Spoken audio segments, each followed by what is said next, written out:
nearly 3,000 acres of land have been scorched.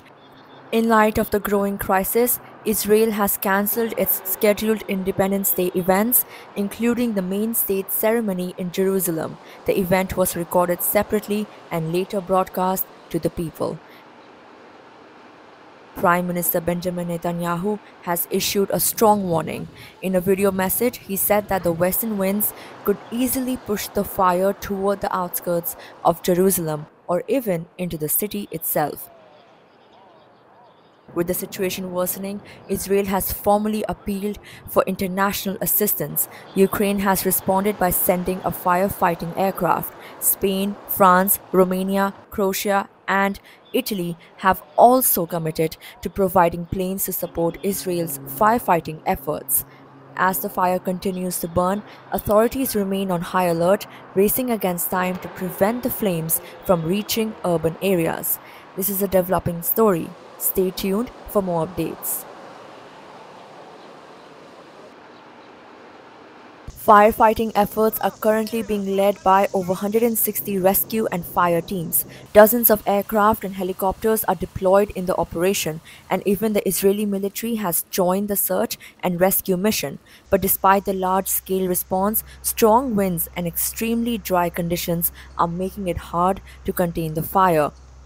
According to Israel's fire services, this may be the largest wildfire in the country's history. National parks and forests near the affected zones have been closed, and roadways, including Route 1, remain shut.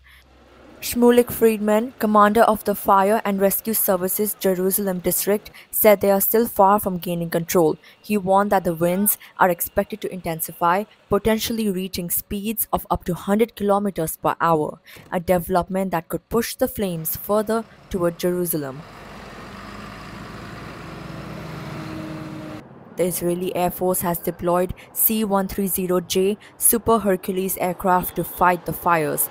Each aircraft can carry up to 18,000 liters of fire retardant.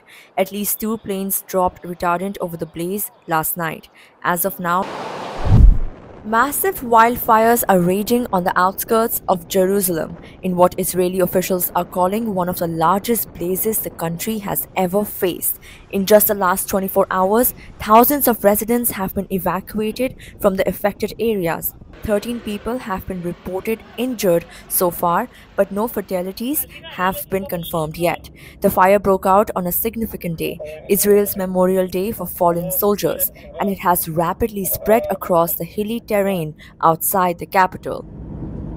Dramatic videos posted on social media show flames burning dangerously close to the main Route 1 highway, which connects Jerusalem and Tel Aviv.